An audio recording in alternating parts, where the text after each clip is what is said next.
And so anyway, there he was laying on the floor, puking his brains out. Oh, crap. Hey, ladies and gentlemen, welcome Tall Tales with Taco Bell.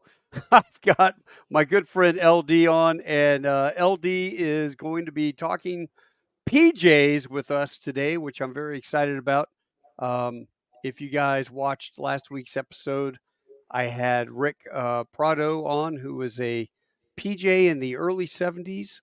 LD followed him in the late 70s and went on to a storied career, followed by getting enough hours to become an airline pilot.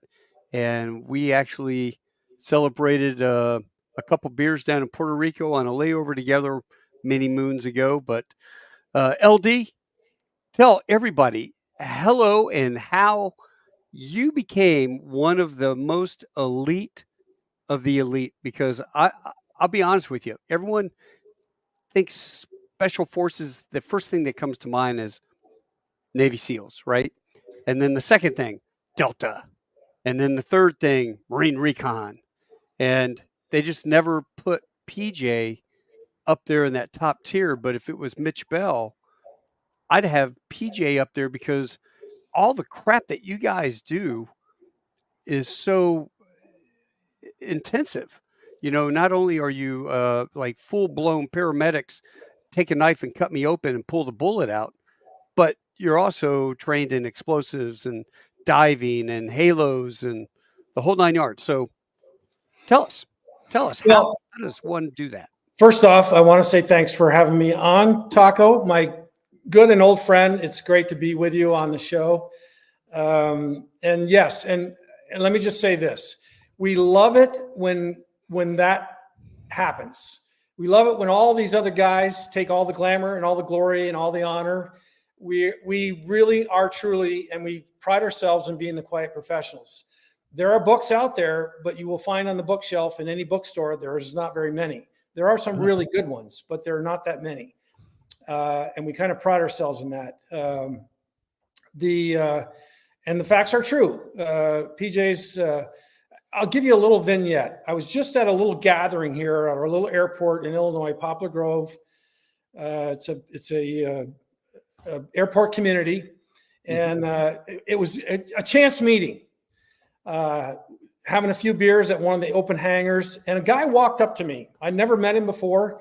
He walks up to me, and he recognizes me from a little jet that I used to have here in the field. I did air shows with, and he had seen it and seen me. I'd never had an opportunity to meet him, and he walks up to me and introduces himself. He goes, "Hi," says his name, and shake his hand. He goes, "Hey, you're the guy that used to fly the microjet." And says his name is Chris. I said, "Hi, Chris, I'm LD." He goes, "Yeah, I know." He goes, "You were a PJ, right?" I said, "Yes." He goes, "I was an F-16 guy." And I said, "Really?" He goes, "Yeah." I said, we always never wanted to meet professionally, right?" He goes, "Yes." And that was the initial exchange. Uh-huh. So in a bar, awesome. But all of those guys, when we meet professionally, it's their worst day. Yeah. And when it is their worst day, my guys will come and get you. And that's the story. No matter how bad it is, no matter what's going on, a PJ will be there to haul your ass up. Did this guy Chris get shot down, or he just? No, never did. But he knew all about us. Right. He knew who we were. He knew what we did. He knew he knew that if he did, that one of our guys would be there to get him. What's the history of the PJs? I mean, I think it goes back to like Burma, China, right? Yeah, Burma, China. One of a guy that was jump qualified, a doctor, jump qualified, and some other jumpers jumped into the Burma jungle on a plane crash and stayed for a month, saved a crew that had gone in, crashed, and it took them a month to get them out, but they did save some of the people that was in that plane crash. And from that slowly developed the idea of air rescue. And from that, Korean War happened. Helicopter rescue, the golden hour became a thing of reality. And then the Vietnam War took off, and then pararescue became a reality. Going down the penetrator. Yeah, and so in Vietnam, though, they weren't using CH-53s. They were using another. Yeah, that came. That process took a little bit of time. The H-43 Husky was the initial helicopter that was used. It was a double-bladed counter-rotating helicopter, and it was primarily used for firefighting. So if an airplane crashed on the runway, the airplane had a big ballast tanks of firefighting fluid, and the pararescue was on board primarily to help extract the injured pilot out of the crash-landed airplane, while the firefighting fluid was brought down on the crash site, and they'd get them out. But they also use them for crash landings that's happened somewhere in the vicinity, and then it got extended farther away. And our first Medal of Honor winner, by the way, was one of those 43s, the Husky. Really? Yeah, Bill Pitzenbarger. And he went down the jungle 1966 and didn't come back. He didn't come back alive anyway. And initially was the Air Force Cross. And in 2000, his family, his father and mother, he was an only child, was presented, it was upgraded because of the Army guys he saved. They were presented the upgraded Medal of Honor to him. And so far, it's our only Medal of Honor in pararescue. And it's because of the motto, that others may live. And the motto itself pretty much eliminates, without extraordinary heroism from a PJ, and there have been many, from getting that award. It's just and simple. And then Chapman has to be the first air combat controller guy, right? No, there's others. The combat controllers, and I apologize for this. I don't have a real strong history of the combat control. No, that's okay. Count, right. But John Chapman is the only ever video recorded Medal of Honor, and it was recorded by a drone. That showed the entire mission, the entire sequence of events. And it's extraordinary. If you haven't seen it, it's easy to find online. And John Chapman fought to his death. And he certainly earned that medal. Yeah, I've watched that video before. And is that Dan Schilling's video? Well, it's not his video, but he didn't narrate it. No, but whoever did the narration. Yeah. Oh God, my heart just went out. Yeah, I know. I mean, he was left for dead by the guys that he went in with at SEAL Team 6, and he was part of that team. And there were several other deaths on that hill, and one of them was a PJ who won the Air Force Cross. Was actually, there were 2 Air Force Crosses that were awarded on that battle, and of course a SEAL, which was the start of the entire thing. Roberts Ridge is what it was named for. Takur was the hill or the mountain, which started the whole thing. When Neil Roberts fell out of the back of that 47 when it was hit by an RPG. Yeah. And when Neil fell off the back, that SEAL team with John Chapman on board went up to rescue him. They didn't know he was dead already. And the firefight ensued. And then the second 47 went in, and I mean, it was a bloodbath. Yeah. A lot of some Rangers got killed. It was terrible. Yeah, that was everything that could have gone wrong. Definitely, pretty much did that mission. Yeah, FUBAR. Yep. And what do they always say? Mr. It's always waiting for you. Mr. Murphy. Murphy's Law. Yeah, Murphy is. But go back to Vietnam. That's the actions of the PJs were really pronounced in Vietnam. with the jungle rescues of the fighter pilots that were shot down, right? Yeah. So at that time, we had squadrons that were located in multiple places that were in throughout South Vietnam, Thailand. And it started with the 43. They eventually transitioned to the H3, which was a pretty capable helicopter. And they figured out, so the one right there back behind my right shoulder is the H3. And that model is the H3. The HH3 came out with a refueling probe. That would be the probe that comes out the front of the helicopter. This is the CH model, non-air refuelable. The one right behind me is our HH53. Right. That was the later transition to the later version in Vietnam. They both flew at different bases in Vietnam. The H53 was the many of the bases transitioned to the HH53 because of its higher lift capability. Yeah. So the bases in Vietnam utilized both of those helicopters. The Pedro, the Husky eventually went away, and the 53 and the H3 both were what primarily was used throughout the rest of the Vietnam conflict. And the PJs at the time were assigned to squadrons, and they were assigned to the helicopter. And their jobs at the time, they were attached, if you will, to the helicopter, and they were under the command of the aircraft commander. So our job at the time was the left gun and the tail gun. And when they got to over the top of the Survivor, generally the left, depending on what the threat was, one of the PJs would be assigned to go down the hoist and retrieve the Survivor.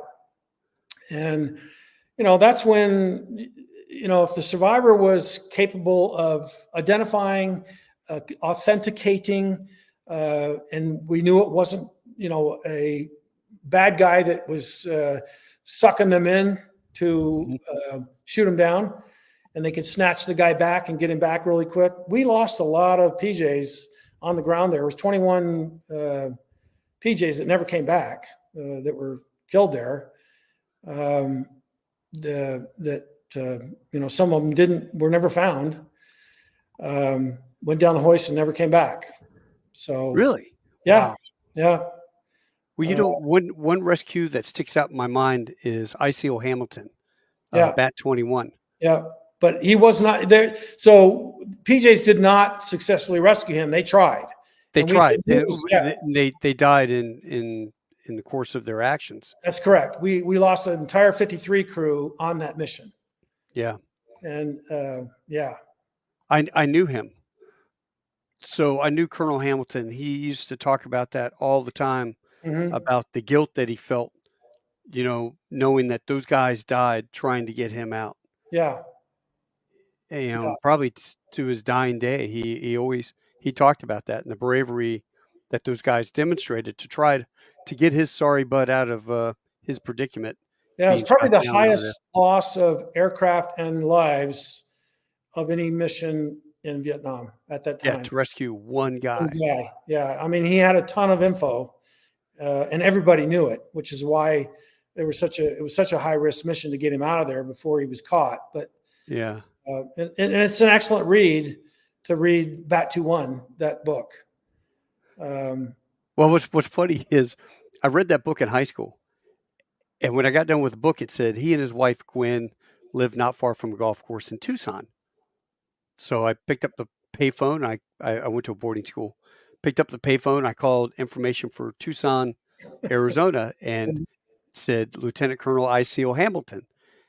And they go, yeah, here's the phone number. So they gave me the phone number. So I called, and he's like, hello? And I'm like, Colonel Hamilton? Yes. Hi, this is Mitchell Bell. You don't know me, sir, but I'm in high school, and I just read your book, and, you're my new hero, and I really admire the way that you made it out and all this stuff. And just nice guy, right? Well, then I had questions for him. I don't understand, what was this thing that you talked about, this grapefruit, and there were landmines that were frozen, and they'd hit the ground frozen, and then when they thawed out, these tentacles would come out and it looked like a grapefruit, and then VC step on it, blow them up. Yeah, I was just clarifying some things that I didn't understand in the book. And then years later, we'd write back and forth. He tried to get me to go to the Air Force Academy, and I'm like, "Oh, sir, I want to go to college with chicks and parties and stuff." And oh, come on, you got to go to the Air Force Academy. And then I told him I joined the Marines. He's like, "Ah," but when I got my wings, I went to Tucson.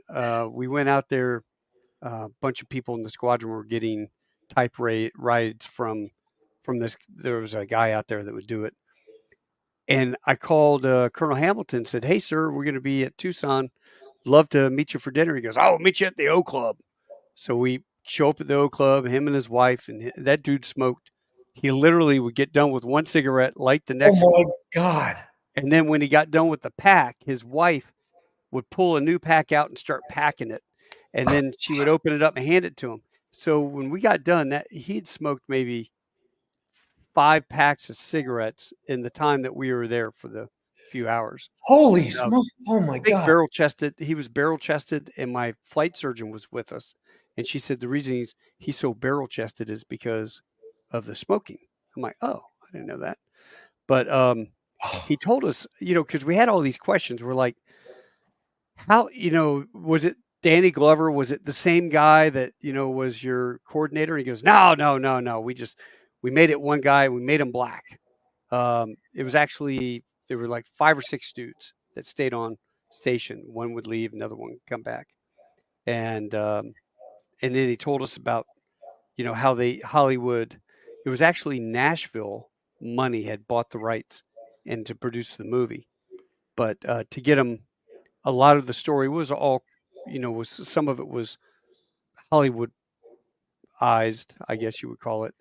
But for the most part, it was genuine to the true deal. But apparently, some portions were still classified, and he had to change some things or omit some things from the book. And he was rescued by Tommy. Tommy Yeah, Morris, that's right. Navy SEAL, and Yeah. they had E&E'd up there, and he did his amazing rescue. They were like, he was an avid golfer, so they called all his buddies and said, "We need him to walk northwest 300 yards." And they go, "Oh, the ninth hole at Tampa Bay International, whatever." Right. And so when they were reading the directions over the radio, VC could hear this, but they didn't know the Yeah. ninth hole. He That's figured right. it out pretty quick. Walk northwest 300 yards. Okay, I'm at Birdie or whatever.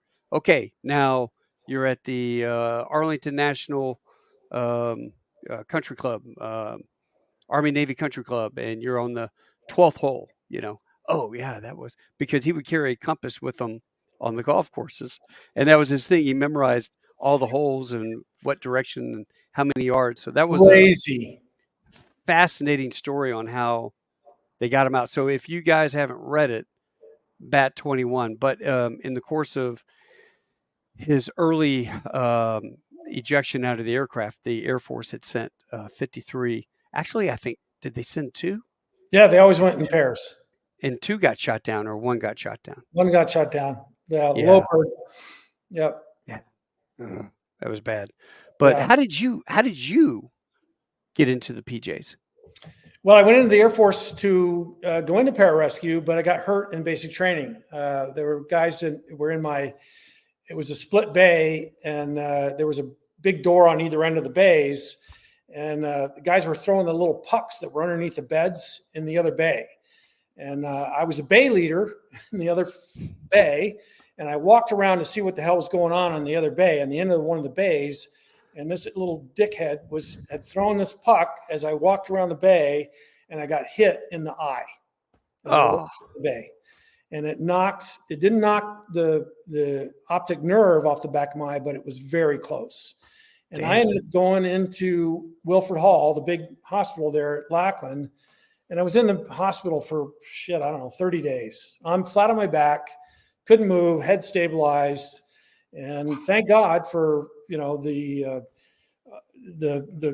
eye doctor, they're very, that was the hospital, for military hospital for the Air Force anyway. And he says, look, dude, you're, Ooh. yeah. So anyway, that took me out of the running, but 3 years later, I was on it. So I trained hard, and as soon as the Air Force said okay, I was in it. I was on it. I took the. So when did you go through? In like 78? Yeah, I started beginning of 78, April of 78, and I graduated in December of 70. I guess it was seven. I think 79. I think is when it was. It's been a long time ago. There's a sexy shot of a young LD Jeffries. Yeah, so that was probably 85, 86. Me and Paul Pepin, we were instructors at the Indoc school. Uh-huh. And now you've got, is it jump wings and scuba bubble? Those are jump wings and aircrew, enlisted aircrew wings. So we were not allowed to wear scuba bubbles. That has since changed, but at the time, the Air Force didn't authorize scuba bubble. Yeah, you know what? I'm not stroking you or anything, but this is peacetime. Yeah, that you were in, yeah, and you've got 3, 6, 9. You got 9 awards there. You got 9 ribbons where most guys might have a national defense. yeah. And I didn't even have national defense because I came in 74, and that lasted. I think the last national defense was right after, so I was in right at the end of Vietnam, but they had already stopped it. Really? You should have rated that. They were giving those things away. There's no fucking way I'm going to wear a medal that I'm not authorized. Believe me. You know better than that. So, no, we didn't get that. And, and, the top maybe 2 are really anything. I had marksmanship, and I had a couple, gimmies, good conduct and some other bullshit stuff like that. But I think I had some accommodation for some stuff that I'd done that was, but I think there was some air medal there maybe or something like that. But yeah, dude, that for peacetime, you got a hell of a rack. I mean, I remember getting in 80 and joining 86. I was nothing. 2 shooting badges. That was it. Then First Gulf War came along, and we sat it out because we were in training, and we got to the squadron. Everybody was deployed. That November, we had the national defense, and we put the national defense on. I'm walking down the hallway, and I'm in my Charlies, and I've got the national defense ribbon, and this gunny goes, "Hey, Lieutenant." I'm like, "Yeah," and he goes, "Hey, did you go to the O Club today for lunch?" I'm like, "Yeah." He goes, "Yeah, you got pizza stain on your uniform." And I looked down. I'm like, "You son of a bitch," because I did. I had pizza at lunch that day. I'm like, "You son of a bitch!" Yeah, I hated that. I hated that medal. I hated that national defense. Pizza stain. That's all I had. Hey, I want to make a plug before I forget this. Yeah. When we talked about Bill Pitzenbarger and winning the Medal of Honor, there is a movie that was just done about 3-4 years ago. It's called The Last Full Measure. And I know you have a big audience. The Last Full Measure is the real, no kidding story about his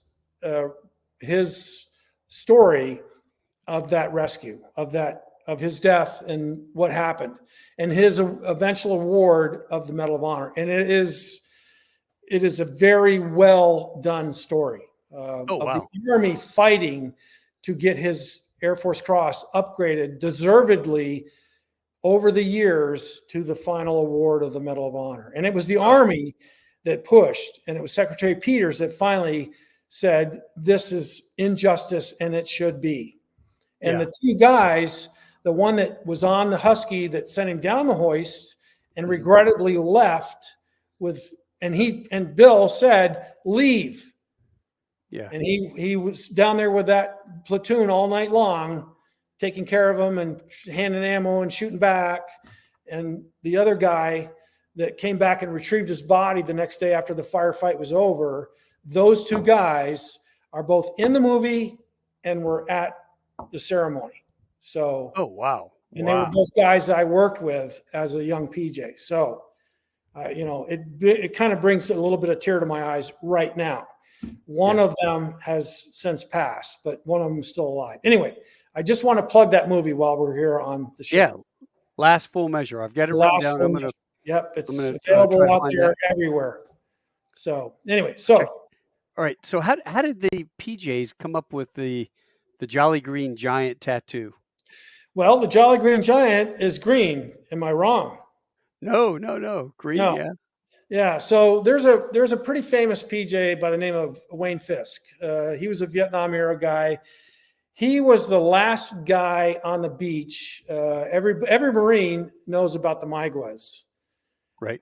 Yeah. Okay. So Wayne was one of the last guys on the beach when the Maiguas ended up where it ended up. And when he exited the beach, but one of the 53s got shot down. They all got battle damage back to the carriers. Wayne was one of the last guys. Anyway, Wayne was in Vietnam. Him and another guy were out on the Ville, and one of those brainchilds. Hey, shouldn't we get a tattoo? Sure, we should get a tattoo. And that's where it came up. That's where it happened. Really? And they got a tattoo of a green feet on their ass. 2 green feet. And since that has happened, don't ask a PJ in polite company to show you their tattoo, because I guarantee they're gonna pull their pants down. I got wedding pictures at my wedding with me and Kelly got married. All the PJs are at my wedding. My mother-in-law made the stupid decision to go, hey, girls, let's ask the PJs if they'll show us their tattoos, and grandma. And it's like, oh, God, Mom, that was, you probably, and I got no control over this. Yeah. Feral cats. Yeah, so there you go. Well, I'm not going to ask you to show us your tattoo, but there's pictures. We'll definitely look at it. Yeah. We had an experience, Keflavik. We used to fly the Herc up there and alternate with the Air Force to supplement their rescue guys, or their special ops C-130s that had the aerial fueling. And we go up and we would refuel the 60s up there. Those guys would load up the machine guns, and on our day off, take us out and go shoot seagulls out on this island that was out right off the coast, just full of seagulls. I mean, they're rats with wings anyway, but that was the most fun I've ever had, shooting an M60 machine gun. Did you ever spend time up there? Do you ever get stationed? I did a whole year up there, and it was a God, how do I put this in the right terminology? It was a love-hate relationship. Why is that? Well, because it's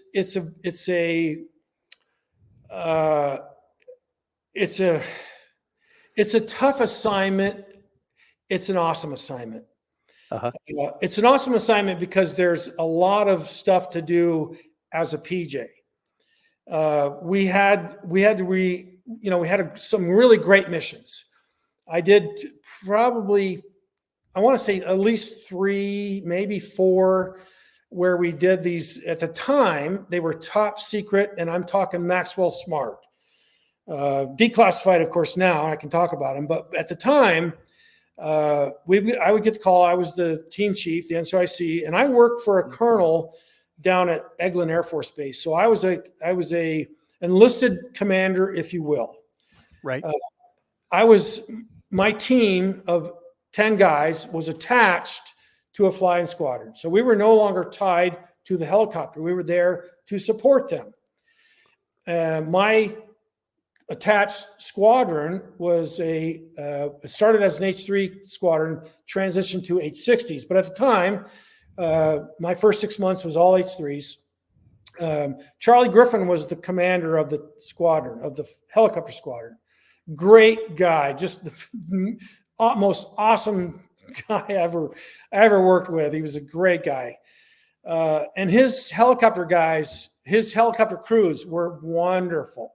His wife, Anita, was just the sweetest. Anyway, this mission that we did, we would get the call, he would get the call, and he would call me in because I was the group, the commander of the enlisted guys, the NCIC of the team.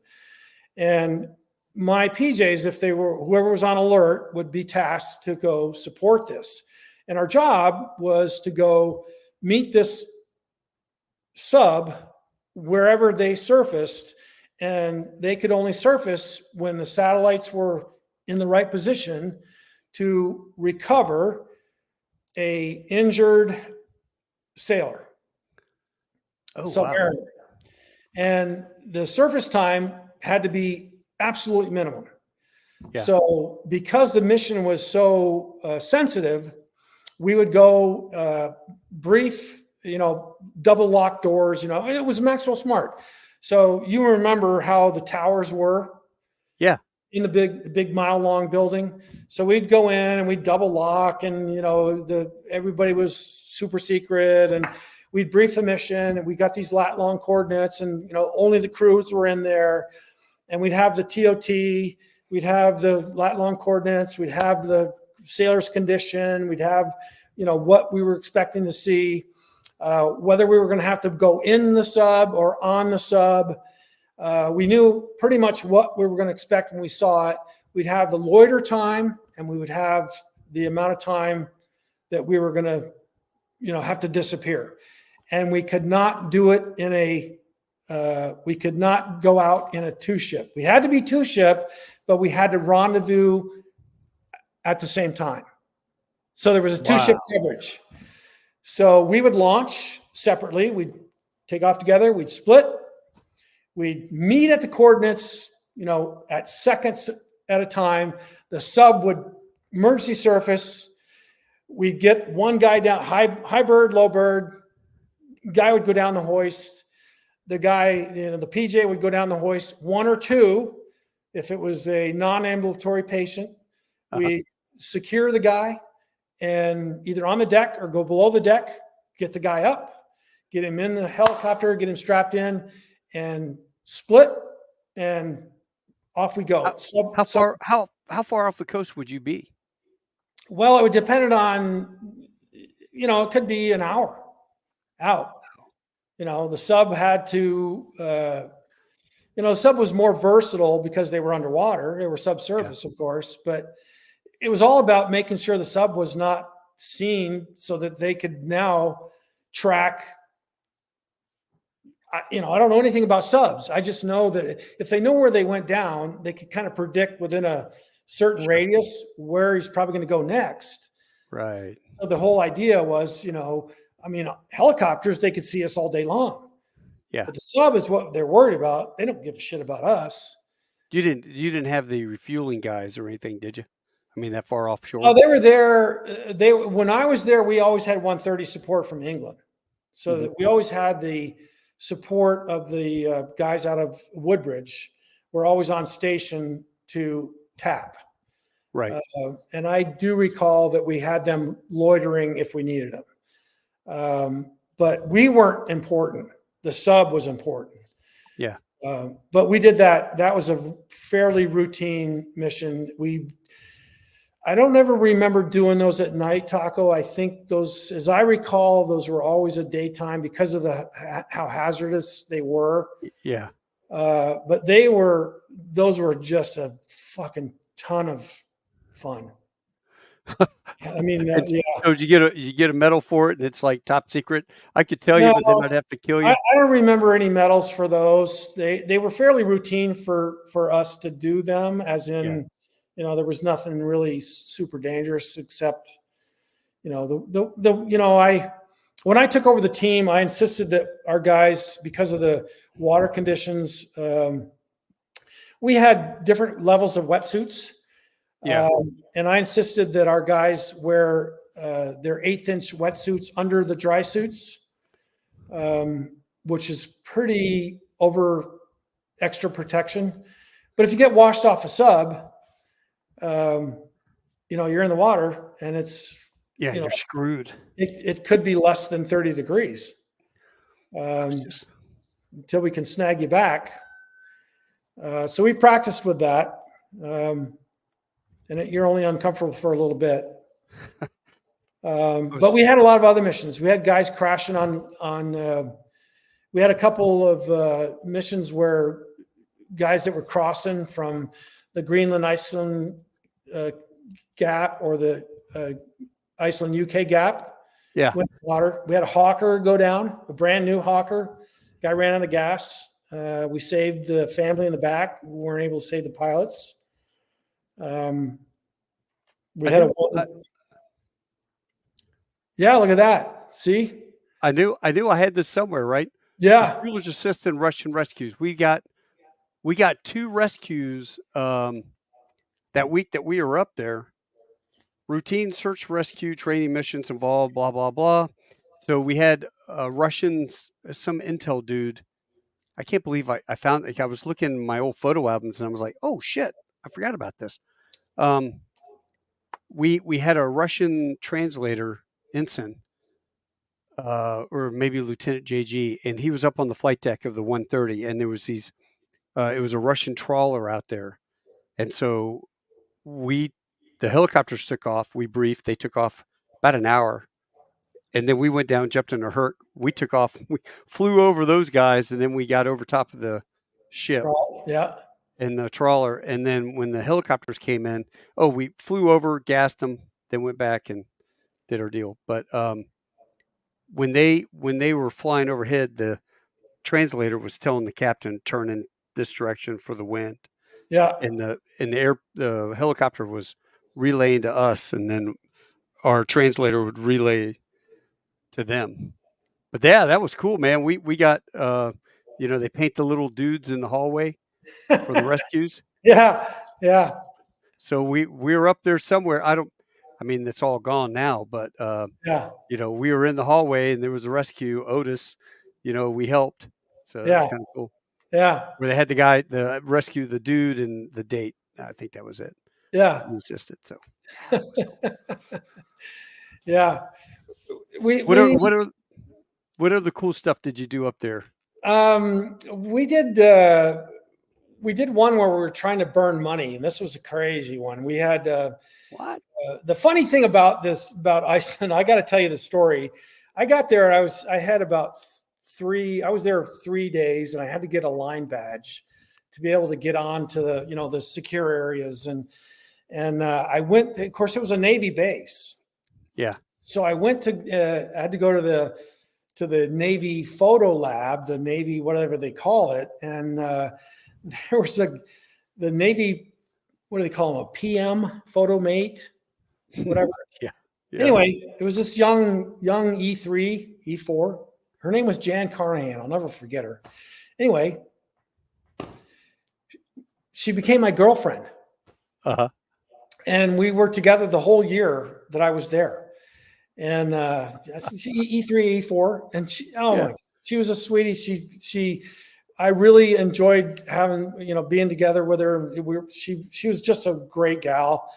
And, we tried to kind of continue it after I left, and she ended up going to Oakland, and I went to Sacramento. It just didn't work, but she went on to do great things in the Navy, and, try to keep in touch. Anyway, it didn't work, but I'll tell you the story is during my time there, we were trying to burn money off in the squadron. Uh-huh. So we took this 2-ship and we did this whole round Iceland trip. And it was like this 3 or 4 or 5 day excursion. And it was, slated as a training mission. And so we put together this 2-ship and a full complement of crew.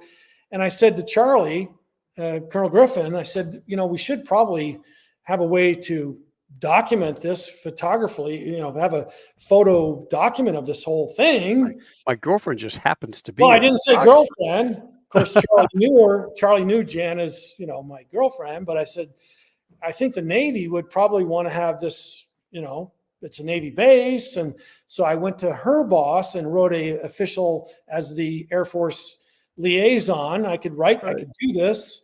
So I wrote an official request for a photo mate. And sure enough, they granted me, whatever they call that, E3, E4, what is that called? Permissive TAD or something. Yeah. Not a permissive. They granted her TAD to go on this 5-day, thing. And so Jan accompanied us, and we went all the way around. And do you remember the little island? Did you ever go up that far up north? There's a little island called Grimsley. We used to take all the Marines from the Marine barracks there. Mm-hmm. We would take them up north above the Arctic Circle. Yep. To go do the Blue Nose. It's an island with a runway. Yeah. It's got like a 4,000, 5,000 foot runway, and it's actually a emergency runway for whatever. I used to see it when I do the Atlantic crossings, if we were far enough north on the tracks. And there's probably 100 people there, 150 people, whatever. But we did a stop there, and it's got all the signs that point to all the places in the world. If I was in Florida, I have all of that stuff with this picture of our entire 2-ship cruise with that sign, holding that sign up of our crew sitting there. And of course, Jan right in front, and she's the only girl on the crew with her in her little, Navy ball cap. Yeah. And, anyway, she was such a sport. One of the nights we stayed in Akureyri, the capital of Iceland. We stayed in a hotel. One of the nights we stayed in these mud huts. It was on the, I guess it would be the southeast side of Iceland. And these mud huts. I mean, it was just the coolest thing in the world.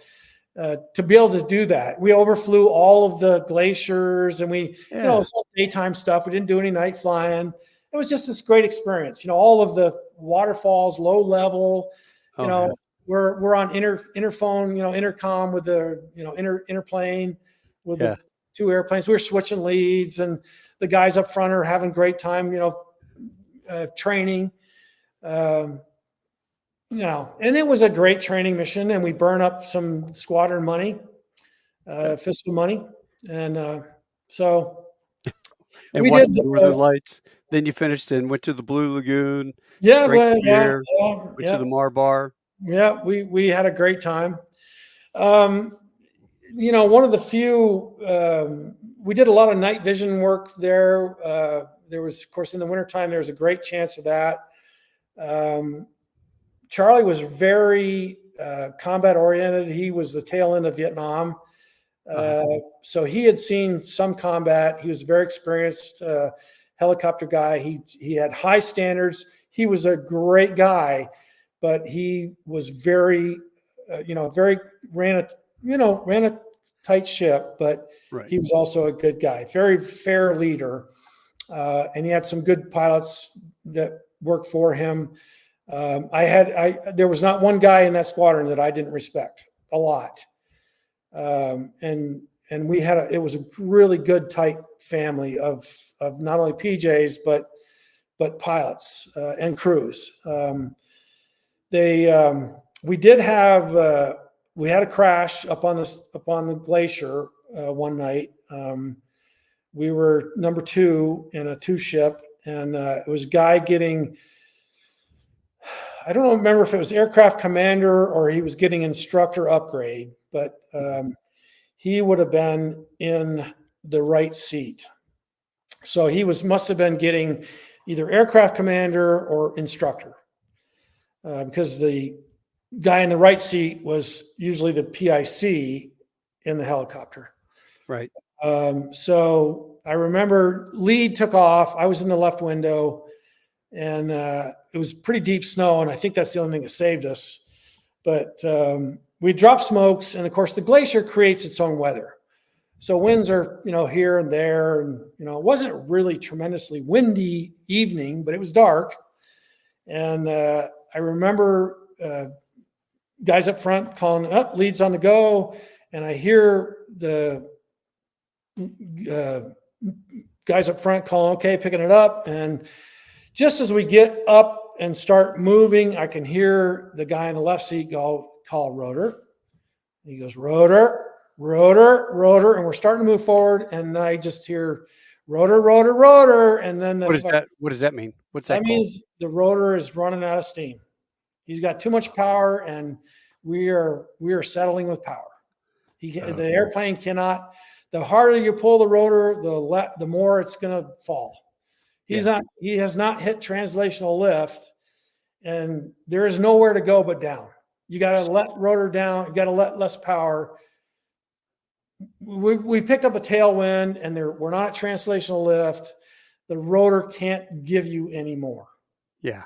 Okay. That makes sense. So we're going down.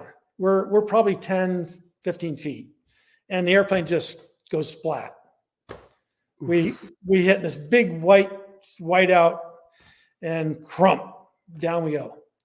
And everything's white. Snow's in the helicopter. And it was an H3.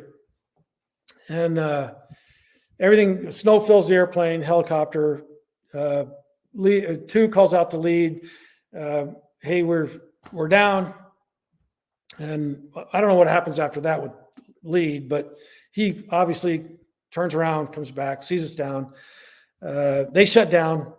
Rotor's still spinning. We can hear the engines quit. I look over at the guy in the door, and he's just covered in snow. Nobody's hurt. Fortunately, nobody's hurt. Thank God. Yeah, thank God. And the helicopter looks like it's in one piece. But we end up shutting down, getting out, and we eventually unasked the helicopter, and we get in number one and leave. They came back and got it the next day. But that was right at the end of my tour, and that investigation went on for a long time. I was getting calls back when I ended up getting back to Sacramento for several months after that. What'd you see? What'd you hear? Tell me what you heard. Yeah. So I really can't tell you much. Yeah. I was looking out the window praying. Yeah. I just heard rotor. Rotor. I knew what it meant. Brace.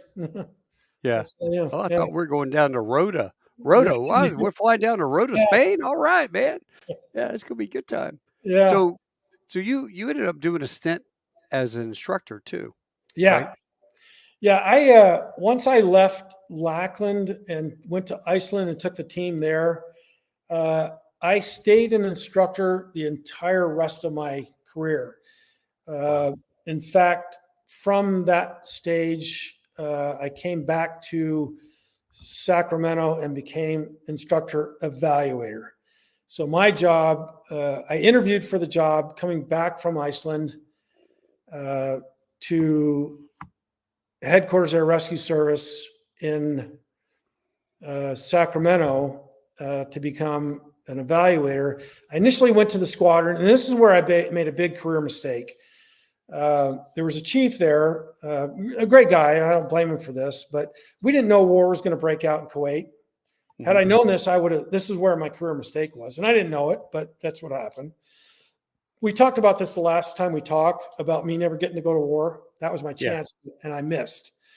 I came back to Sacramento, and I was going to be the evaluator at the big squadron that was building in Sacramento. And the Air Force was kind of restructuring to these big 100-man PJ squadrons. One was going to be in Florida. One was going to be in Sacramento under the umbrella of Air Force Rescue in Sacramento at the headquarters. And this chief, who was kind of running that big squadron there in Sacramento, he was up at Headquarters Air Rescue Service right up the street, and he was looking for an evaluator that was going to work the squadron. We call it DOV, Squadron Standardization and Evaluation. He was looking for a PJ that did that. I was in E7 at the time, really hot for E8, and I wanted to be at the squadron level. I was going to be a team chief player. I was going to, get one of the kind of the platoons, if you will, in that big squadron. And we were real hot to deploy to do something. And he kind of started sniffing around about filling that position up at Headquarters Air Rescue Service at the DOV office, Stan Eval. And it was a little bit of an ego tick for me. It was like, oh man, that seems like a pretty choice little job. Yeah. Well, he kind of gunned for that. And suddenly, I go up and I interview for the gig, and I've got all the credentials. I've been an instructor for all this time. I've got the credentials to be an evaluator. It means, writing and, going out and evaluating all of the other evaluators out around pararescue, all of the squadron level, everybody that's under the umbrella of Air Force Rescue, all the reserve, all the guard evaluators, they're going to be under my purview. They don't work for me, but I evaluate them. I evaluate their tactics, their procedures, their, how they do their business. We have an accident, we have an incident, we have somebody gets whacked. I go out and assist them in their investigation and what went wrong, how we fix this. So what happened? So I took the job. Fucking month later, Saddam invades Kuwait. Of course. Yeah. So the chief ends up going back to the squadron, and he ends up taking the squadron to war. And I'm up the street at headquarters DOV in a standalone 1 PJ deep position, and I got nobody to evaluate, because guess what? All of the squadrons went to war. Yeah. So my little building, squadron headquarters Air Force DOV, every position in the Air Force Rescue had a position in that building. So the squadron pararescue building is down here with 100 empty PJs in it. Squadron DOV or Air Force DOV is here, and then right up the street is Air Force Rescue headquarters. Colonel Woodruff is the head guy, and then all the guy, the head DO, and who's also a full colonel, a bunch of other people. All these guys I know. I'm familiar with them. They're familiar with me. They know they know who I am. I'm on a first name Colonel LD basis. I can go up in their office, knock and report and talk to them. Anyway, everybody's gone to war. LD's all by himself. In my office, all of those squadrons, all those crew positions are represented. Huey pilots, C-130 pilots, 53 pilots, H-3 pilots, H-60 pilots, all these crew positions are represented. We're all sitting there choking our chickens because all these people are fucking gone to war. Is this where you as a staff guy, got to go do that night jump? Yes. Yeah. But it didn't happen while they were at war. We're all just picking our nose.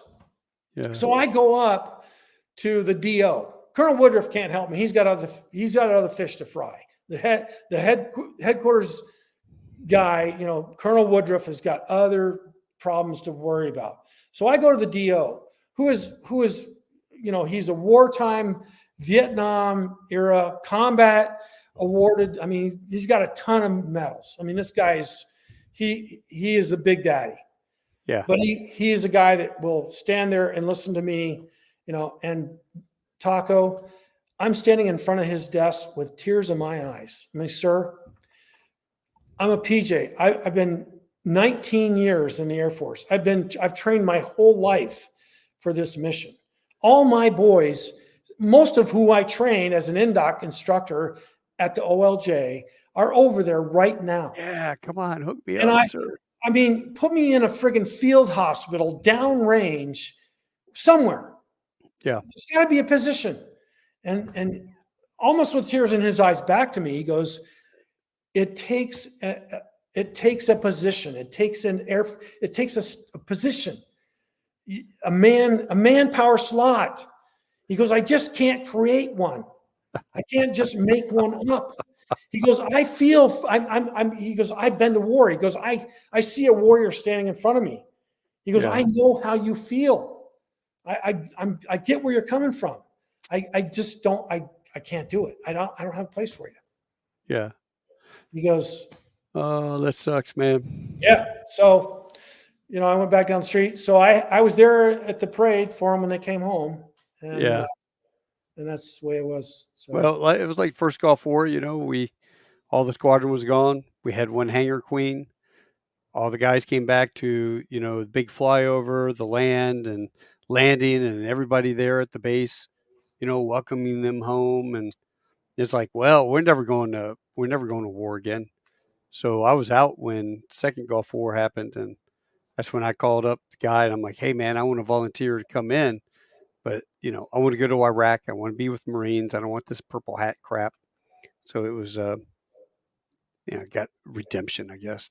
But no, I know what you're feeling because you train. You're like a racehorse who yeah, trains, and then when the Kentucky Derby kicks off, they got you in the field somewhere out there in a pasture, and all your friends are going to the race.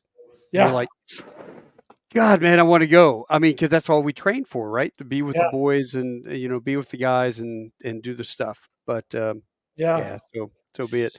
But you had a cool rescue, man. What was the night op rescue? Yeah. So one of the real big advantages of that job, I worked for a guy named Bob Reckner. He's a lieutenant colonel that ran the Stanival office there at Air Force Rescue. He was probably one of the best bosses I ever worked for. And when I told you I interviewed for that job, Colonel Reckner was the guy I interviewed with. And he told me right up front, he goes, if you want this job, let me tell you right now, right up front, you're going to be traveling your ass off. You're going to be gone all the time. Of course, when they went to war, that he didn't know that. And of course, I did a little bit of traveling while they were gone, but not much. But anyway, so he said, you're going to be gone a lot. And your travel is going to be probably 200-300 days a year out visiting teams. I need you out there. I need to know what's going on. There'll be things that'll pop up that you'll need to be quick force, get out there, see what's happening. Right. Accidents, incidents. You're going to need to make sure your currency stays up, your jump, dive, medical, all the things that you need to stay current as a PJ, as a team leader. You got to keep that up. And I gave him, yes, sir, yes, sir, yes, sir, yes, sir, yes, sir, yes, sir. I said, I had just one request. What? I said, would you mind if I do my own travel in my own airplane? He goes, no. He goes, I'll do you one better. I'll give you orders to fly your own aircraft. Really? So what airplane did you buy? So I bought a Mooney, M20C. And he gave me special orders to travel using my airplane so I could get this price of a ticket bought through whatever it's called. If you went and bought a ticket through travel. military, travel, whatever it is, $600 round trip to Long Island. Yeah. So that's what I got. So I would file a TAD or TDY, and whatever the commensurate cost was for a ticket from here to there, that's the money that they would give me. But I had special aircraft authorization to fly you could land on bases. Yep. Had the insurance. You could land on bases and do all that. Yep. How many hours did you end up building up? I probably had 1,500 hours over the 3-year period of flying that airplane. And then did you get to fly multi-engine through the Air Force at all? Any of their little special ops birds? I did. No, I didn't. None of that. But I did do a couple TDYs in Aero Club 310s for some of the stuff I did. But most of it was in my airplane. Yeah. A couple of the trips I took, a couple of the pilots that we were in my building, that when we had to do a visit somewhere where it took more than 1 seat or 2 seats, we would load up because it was quicker. If we were going up to Washington to one of the gun ranges up in the remote gun ranges, we would take the 310 and none of these guys were qualified to fly it. Yeah. So I would load them up in the 310 and take them up to Klamath Falls and put them in the 310. But I'll tell you this. There were some guys in the DOV building, one of the guys specifically, a Huey guy, who absolutely hated it. He was so pissed off, so jealous that this enlisted guy was flying around the country and, not abiding by 6016, which is the Air Force flight regs. I would fly over 8 hours. Yeah. Oh my God, he would just come unglued, and Colonel Rector, he backed me to the wall. He's like, yeah, hey, dude, it's Part 91. He's flying Part 91. And he's like, leave him alone. Leave him alone. So did you have to fly for a regional when you got out, or did you get hired? Yeah, I got hired. I was on terminal leave. The last 3 months I was in the Air Force. I had 90 days to leave. I walked right out the door, right into a little company called GP Express. I was flying out of a little place up in Nebraska. That lasted for maybe 4 months. They were going into bankruptcy. Fortunately, found that out before it was too late. I got hired by Piedmont, that company up in the Northeast. Yeah. Before they were starting to lock chain ground power carts to the front wheels of the Beech 1900s at GP Express. So my last paycheck, I actually cashed. Some of the guys at GP Expresses didn't. Anyway, I got on with Piedmont, and I was there for a couple of years and got picked right up by Continental. I beat the doors down at Continental. I pestered the guys as I was flying through Houston on the way home to Albuquerque, where I retired from, based in Tampa. So I would commute home to Albuquerque through Houston, jump seating, and I would stop in and try to meet the chief pilot. Finally, Chester James, who was the chief pilot there, agreed to meet with me. And he agreed to take my resume, and I got an interview with them right at the beginning of hiring. Got on with them, and I never looked back. What year was that? That was February of '98. Okay. So they had just started hiring in January, maybe December. They were bringing back the guys from where was it? It skips me now, but they were just starting to start bringing people back. I had applications in at TOB. They called me, but fortunately, I was already on the in class at Continental. Delta called again, was in class at Continental. I didn't want to leave class to go interview. Yeah. I didn't try at American, and I kind of regret that. I was a little bit scared of trying at American because of the horror stories I'd heard. Physical and all that. Yeah, it was the physical, and I'd heard some horror stories. United, I really didn't even think about because of horror stories I'd heard about theirs. But then you end up retiring United. Yeah, it's just it's funny how it all works out. And the funny thing about it is, I'll tell you, my integration at United, there's a couple guys here at C-77 who got hired in '97 that I've seen. I'm a year senior to them. Yeah.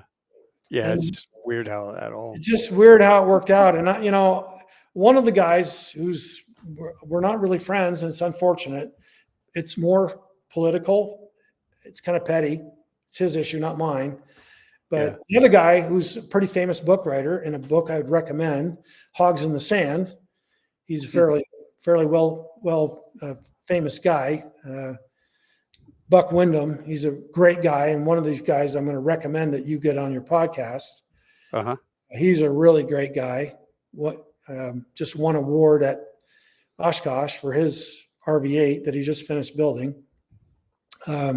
He's another guy that went junior to me, was hired ahead of me at United. Yeah. So A-10 guy in Afghanistan, Iraq. So. Ooh, yeah, definitely hook me up with him. I'm going to talk to him. Yeah, he's a great guy. Talk about Oshkosh and in Small Plains, there's a beautiful wife, Kelly. I love your little trike thing to tow your little devil around. That thing is bitching, man. Yeah. That was dedicated to our PJs lost in the War on Terror, by the way. That little trike. It was made specifically just to dedicate to them, that little trike. Yeah, that's cool. Well, that is the James Bond. Did you always want that little jet, or did you? Yeah, we did. When I was going through PJ school, we got to see that. Went up to Santa Fe to an air show on a weekend off, one of the very rare weekends we got off. And that was on an air show up there. And I was just, I could not believe it. And the guy taxied right up in front of us after the show was over. And from that day forward, I just thought, wow, that is just incredible. How much fuel could you hold in that thing? We held 37 gallons. And how much flight 42 time? gallons. I'm sorry, 21 aside. And how much flight time would that give you? We could get about an hour and 15 minutes. I had an aux tank in the back that we didn't use normally, but it held 14 gallons in the back. Wow. So, do you have that as like reserve, maybe? Yeah, we did use that we used it for the military missions that we did do with it talk about that. Yeah, so we played. We pretended to be what do they call it? Midget fighters. Well, not midget fighters, but not drones, but the little unguided missile. What do they call that? Cruise missile. Cruise missile. Yeah. So we would pretend to be cruise missiles. So 285 knots, low level, nap of the earth, and then F-16s would come in and try to shoot us down. Right. Lo and behold, they did every time. Well, that thing's silver, man. You must have, if you do any bank or anything, sun glint off that must have been like, hey, I'm here. But the thing about it, the radar on those F-16s, that didn't matter. Because the group that I flew with, they were all heavily camouflaged, including the canopies had radar reflective material on them to the tunes of several thousands of dollars worth of reflective material. Just like those guys could still oh yeah, detect you. The radar that they have, this secret radar that they use in this EASA radar is able to detect these little blips, and and the testing that we did, the guys that were flying against us, they had a floor of 4,000 or 5,000 feet above us that they couldn't break. But at the end of the test on our last mission, one of the guys came down. I don't know if it was frustration or just because, they could see us on radar. So I knew it wasn't a safety thing. It was God damn it, I want to see what these guys look like. Right. So he came down and he was 100 feet off my left shoulder coming up from 6 to 12. And I looked up and there's this F-16 right in my window, right in my windscreen, looking right at me. And he goes by me 100 knots faster than me, but just to see what the hell are these guys? What do they look like? They never got to look at us from that high at that fast, coming at us from 12 to 6. Yeah, they're doing 600 knots, and they're bing, bing, bing, bing, bing, and there was 5 of us that they had to get on one pass, and they did every single time. Well, that's good. That's good news. Oh no, I was proud to be an American. 1 done, 2 done, 3 done, 4 south done. You're dead. It was a fun mission. Dangerous as hell, but it was fun. Yeah. Well, of course, you're standing next to God's creation, the C-130 Hercules, mighty Herc. There, look at that young stud, man. Yeah. And so when you did halos, I got a picture of you guys doing this halo. I see they've got M16s, full size M16s. Yep. Full rucks. I mean, that's a lot of weight. How much gear would you guys carry? Well, we could do, 100, 110, 150 pounds. It didn't matter. The weight didn't matter because you dropped the ruck once you got under canopy or, close to the ground. You didn't drop it until you knew where you were going to land because you didn't want to get caught in trees or something else on the landing. Yeah. But once your landing was assured, you had a quick release for the ruck, and it was on a lanyard. You let it down, and that would reduce your weight for landing, and then you're just down to body weight, and of course the weapon is tied to you, so that doesn't go anywhere. Yeah. But with a square parachute, I mean, it's like tippy toe landing, pretty much, as long as you land in the wind. It's a very effective way to penetrate and to get to your target, and you could virtually land in a 5-meter spot. If with some practice, this was a great way to get to your target. And we virtually any environment, land, water, sea, mountain, trees, you name it, we did it. We were able to do it. I wish I could go back and remember. I thought they were PJs, but they might have been air combat controllers. And we picked them up in Charleston Air Force. Those were going to be combat controllers. They had big squadron there. Okay, so we picked them up there. Then we flew them out to this abandoned field, like near Columbia. Yep. And we were doing night. It was night halo. Yep. So we were at 17,999 feet. So they didn't have the flight physiologist, and didn't pre-breathe and all that. And then they would jump out, and as they were going down, we'd give them like 10 minutes.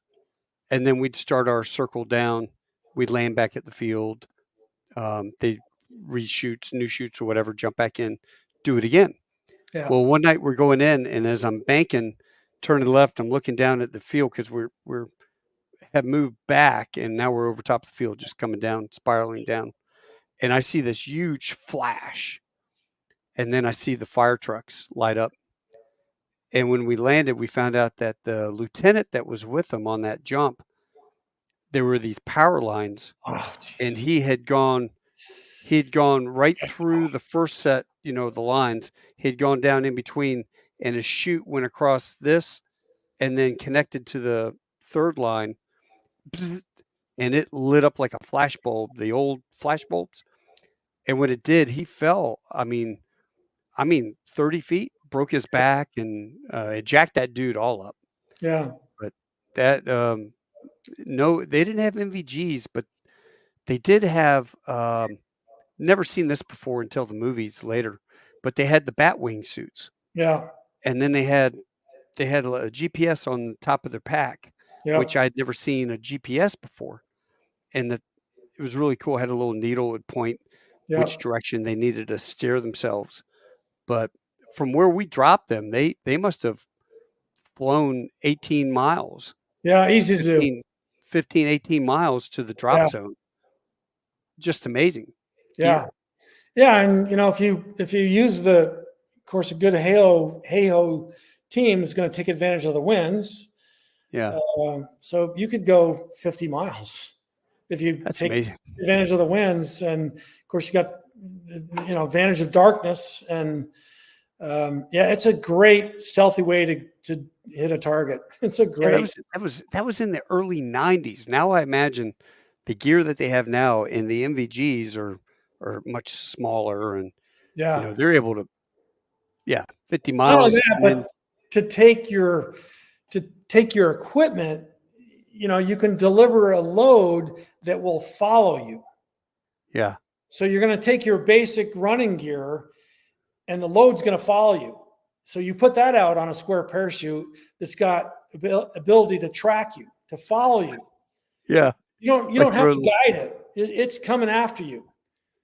It's amazing. Yeah, it's high speed, low drag kind of stuff. I mean, the stuff that the teams out there are using, I'll talk about that for just a second. But if what I'd love to hook you up with here, Taco, is to get a little tour of one of the team houses.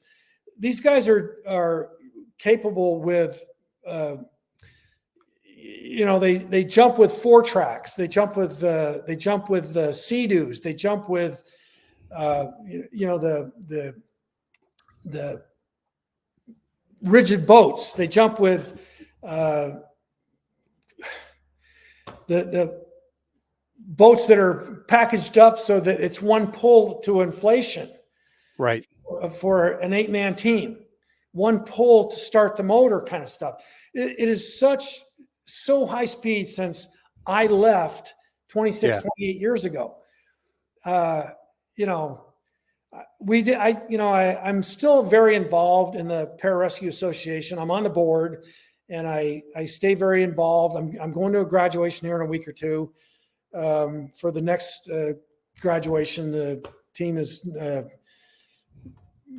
what year is this? 2402 is the graduation that's going to be graduating here. And we were at a couple 6 months ago out to the range. It's just insane what these guys are doing. Yeah. Watching the phases of the training that they're doing. I'll give you a little rundown of if you want, of what they do now. This is the Spec War course to be a PJ. So they go through 7 weeks at Lackland. This is after boot camp. Right. They start Spec War course at 7 weeks.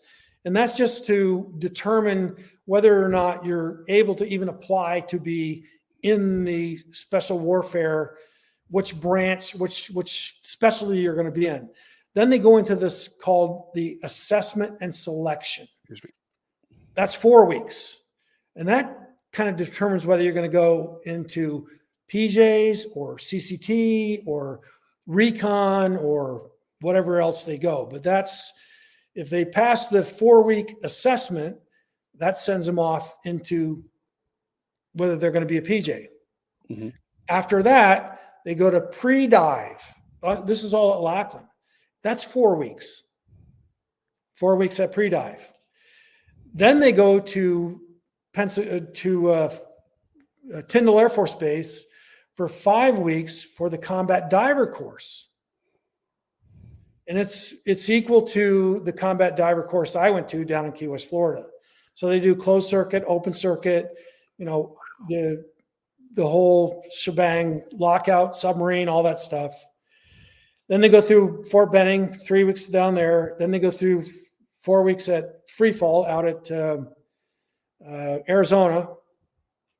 Then they go to SEER up in Fairchild. And then they go back to Lackland for 39 weeks for pararescue EMT, for PJ, paramedic EMT, 39 friggin' weeks. And then they go up to Kirtland for the 22 weeks of the pararescue apprentice course. So over 2 years, when they get up to Kirtland, of course, they go through all of the weapons. So they're getting all the handgun,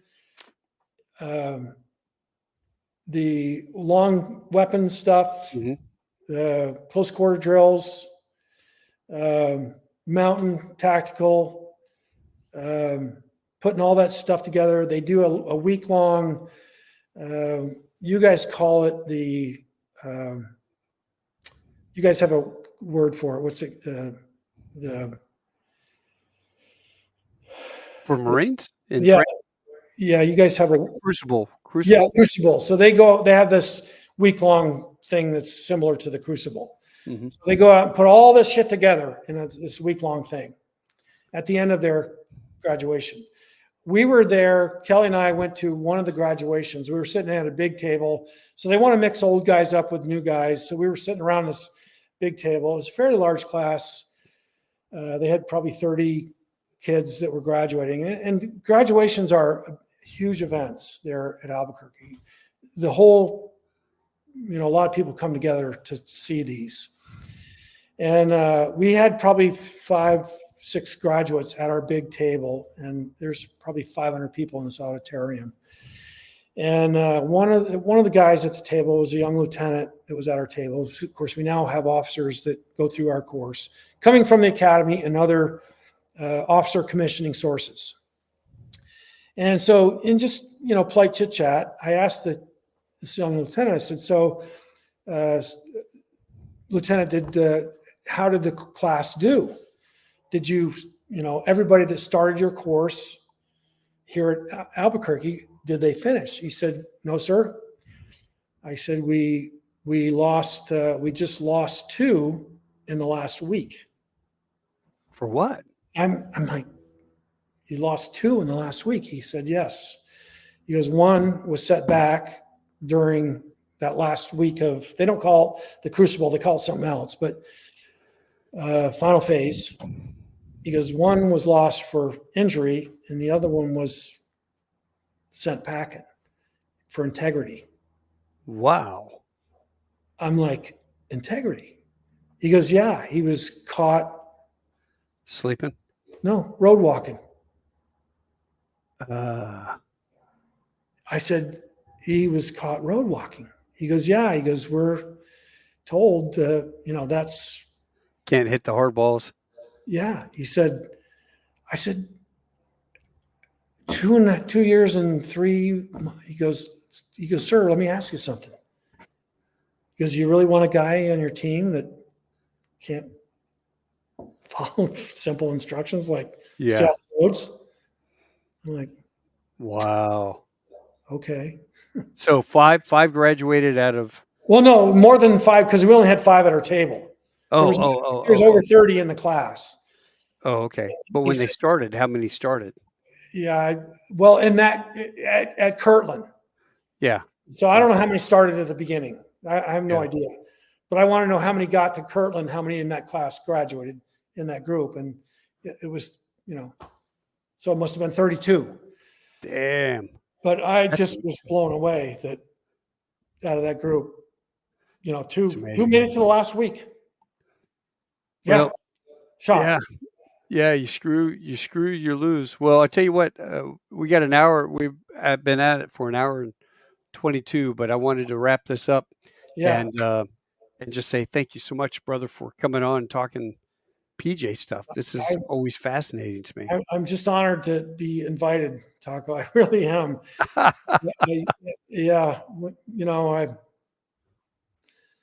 We'll do another one because we did Stolen Valor together. You were my go-to guy for any PJ, and you've got some great stories. And how these folks to this day still think that they can get away with calling themselves PJ or SEAL or Delta, in this day and age of being able to Google. Or vice president. Or what? Vice president. What's that? We're dealing with one right now. Oh, are you talking about Walls? Uh-huh. No, you know what? That's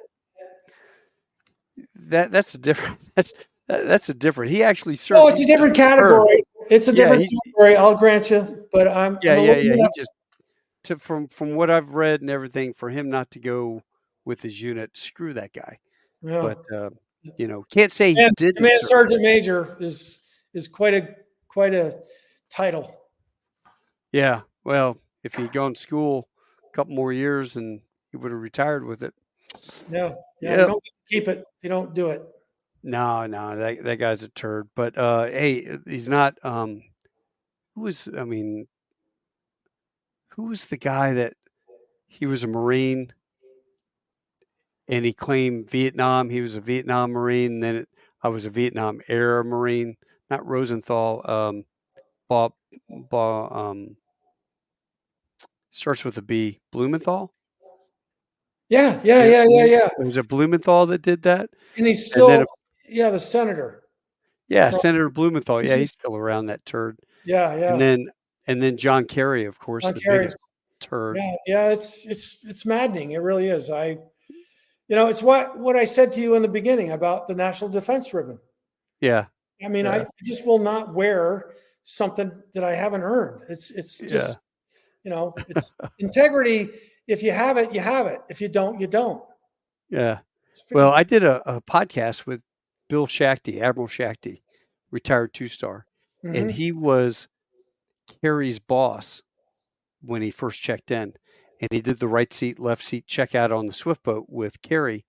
When Kerry fired the M79 at the shoreline and the boat was still driving in the shoreline, Shakty's M16 had jammed and he was looking down trying to clear it. And he looked up and realized he heard the thunk, and he looked up and realized that idiot was still driving the boat and he just launched the M79 and the boat's going like that. So Shakti's like, turn, turns the boat broadside. The explosion, that's when he picked up the little piece of shrapnel in his arm. And he goes back that night to the dock and he goes, hey, I got wounded in a firefight. And the doc takes a pair of tweezers and just kind of pushes it, falls out into the boat. That was his wound, was self-inflicted. That was his first wound. And so he brings the write-up to Shakti and says, hey, sir, would you sign my award for my Purple Heart? And he goes, what are you talking about? He goes, the other night, I got shot, I got some shrapnel in my. He goes, you dumbass. That was your own fault. That was you're lucky I don't write you up. You're an idiot. No, I'm not going to sign that. Destruction of government property. Yeah. Then you have to listen to the podcast, but basically what happened was Shakti and the CO left. And I can't remember if Shakti was like the OPSO, but they rotated. The new guy comes in and he brings them the paperwork. He says, hey, Mr. Shakti didn't have a chance to sign this before he left, but here's the documentation. So he looks at the doc statement of, yes, I removed shrapnel from the arm, then his own write-up. And see, Shakti said that he brought a typewriter with him, and he loved doing the after action. And the guys didn't care because that meant they could go to the club and go have a beer. Yeah. And they didn't care. If dumbass Harvard boy there wants to type everything up, yeah, let him do it. More power to him. I don't have to write the report. What they didn't realize was he was writing a novel about how great he was. He would take and rob a little bit from this guy's action to give him the awards, and that's he wrote his own awards up. So yeah, Kerry is no Kennedy for sure, but he wanted to be a Kennedy, I think. Yeah. Anyway, but that's a whole nother subject. Listen, I'm going to let you go. Give Kelly a hug for me. All right. Well, and let me know if you guys come down here to Fort Worth. Okay. All right, brother. Yeah. Hey, it's always good seeing you. And I'm sorry I missed you this year at Oshkosh, but looking forward to it next year. Next year for sure. Yeah. All right, brother. Take care, and I'll talk to you soon. Hang on 1 second. Okay. All right. Hey, folks, I hope you enjoyed that. LD is just an incredible guy, good friend, and I will work out a time to get him back on, and we could talk about some stolen valor stuff, because he really was our go-to guy for PJs, because they're such a small community. And like I said, I think if they had a reality TV show, it would be very interesting to see the different communities and who from PJs and Recon and Delta and SEALs, who would win. But I have a surprising idea that perhaps the PJs might. Anyway, you guys have a great one. We'll catch you next time. Until next week, adios, hasta luego, sa wiedersehen, tschüss, sheshini, au revoir, domarigato gozaimasu, tenno shinde kudasai, ciao, rivedici, tashikur, assalamu alaikum, mahala, do vidjenia, das vidanya. I think I'll do this one. See ya.